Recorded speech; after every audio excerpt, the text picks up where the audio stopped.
అందరికీ నమస్తే అండి. ఈరోజు మన వీడియోలో ముఖ్యంగా 3 విషయాలు మాట్లాడుకుందాం. ఒకటి, ఇప్పుడున్న మినిస్టర్లు ఎమ్మెల్సీలు అందరూ ఆ రోజు ఏమని వాగారు, ఈరోజు ఎట్లా పరిగెడుతున్నారు. 2, జగన్మోహన్ రెడ్డి గారు ఎక్కడికి వెళ్ళినా పథకాల గురించి మాట్లాడుతూ ఉన్నాడు. ఆయన పాలన సుపరిపాలన అన్నట్టు చెప్పుకుంటా ఉన్నాడు. 3, జత్వానిని ఏ విధంగా హింసించారు, ఎంత పగడ్బందీ ప్లాన్ గా హింసించారు. ఈ విషయాలు 3 మాట్లాడుకుందాం. కంటెంట్ నచ్చితే లైక్ చేయండి, షేర్ చేయండి, మీ ఫ్రెండ్స్ కూడా చెప్పి సబ్స్క్రైబ్ చేయించండి. దయచేసి వీడియో పూర్తిగా చూడండి. ఇప్పుడు మీకు అర్థమవుద్ది, నాకు ఒక సాటిస్ఫాక్షన్ చేసినందుకు. ఓకే. ముసలి నక్క, పిచ్చి కుక్క, ఇలాంటి పదాలు ఒక మినిస్టర్ నోటి వెంట, ఒక సాదాసీదా నాయకుడి వెంట, అది కూడా ఒక 40 సంవత్సరాల రాజకీయం, ఆయన వయసు 74 సంవత్సరాలు, అలాంటి ఆయన్ని తిట్టి ఈరోజు నిజంగా రోడ్ల మీద పిచ్చి కుక్కల్లా మీరు తిరుగుతున్నారా? మీ పార్టీ అధినేత మెప్పు పొందడం కోసం ఇలా తిడితే ఏదో ఒక ఎమ్మెల్సీయో ఏదో ఒక మినిస్టరో పడేస్తాడని కుక్కల్లా మీరు తిరిగారు ఆ రోజు, ఈ రోజు, ఎప్పుడునో. ఈ రోజు ఏందిరా విచారణకు రమ్మంటే విచారణలో ఏం చెప్తున్నారు మీరు? నాకు గుర్తులేదు, తెలీదు, మీరు సమాధానాలు చెప్పేది. రొమ్మిర్సుకు వచ్చారు కదా ఆ రోజు, ఇళ్ల మీద కూడా వెళ్ళారు కదా, అది చేసేస్తాను ఇది చేసేస్తానని చెప్పి. ఏమైపోయింది మీకు ప్రతాపం? అధికారం ఉంటేనన్నా మీరు చేసేది? లుచ్చ రాజకీయం చేశారు 5 సంవత్సరాలు. మీకు టైము 5 సంవత్సరాల టైం ఉంది.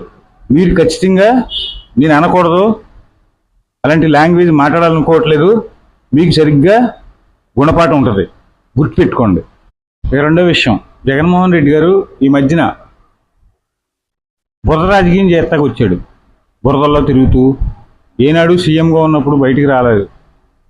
ప్రెస్ మీట్ల మీద ప్రెస్ మీట్లు పెడుతున్నాడు. ఆ ప్రెస్ మీట్లలో పథకాలను ప్రమోట్ చేసుకుంటున్నాడు. నీ పథకాల గురించి, నీ డ్రామా ప్రెస్ మీట్ల గురించి ఏపీ జనానికి అందరికీ తెలుసు. ఆ బ్యాచ్ సెపరేట్గా ఉంది. నీ పథకాల గురించి, నీ గురించి పొగిడే బ్యాచ్, పేటీఎం బ్యాచ్లు అన్నీ సెపరేట్గా ఉన్నాయి. 2004 నుంచి నీ విషయం తెలిసిన వాళ్ళు ఎవరో నీకు సపోర్ట్ చేయరు. ఎంతమంది ఐఏఎస్లను కానీ, ఐపీఎస్లను కానీ, మినిస్టర్లు కానీ నీ ధనదాహానికి జైలు పాలు చేసావు, పేరు ప్రఖ్యాతులు పోగొట్టావు. ఏపీ జనానికి తెలియదు అనుకుంటున్నావా? ఈ మధ్యన వచ్చిన యూత్కి అయితే తెలియకపోవచ్చేమో, మాకు తెలుసు నీ డ్రామాలో. శ్రీలక్ష్మి ఎటువంటి ఐఏఎస్ ఆఫీసరు, ఎన్టీఆర్ గవర్నమెంట్లో నెంబర్ 1.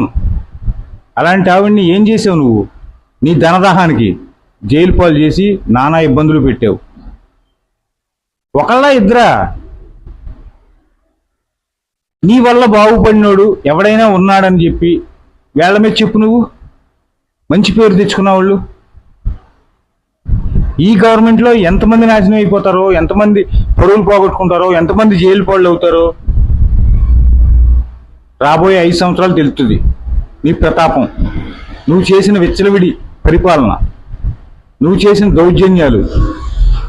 ఇంకా ఈ రోజున వచ్చి రోడ్ల మీదకి ప్రెస్ మీట్లు పెడుతున్నావు, నువ్వేదో మహాయోధుడిని, సూర్యుడిని, వీరుణ్ణి అంటూ. అంతెందుకు, జత్వాని విషయం తీసుకుందాం. ఏం చేసింది అమ్మాయి? ఆడదానికి మనోభావాలు ఉండవా? ఇష్టాలు ఉండవా? నీ పార్ట్నర్ని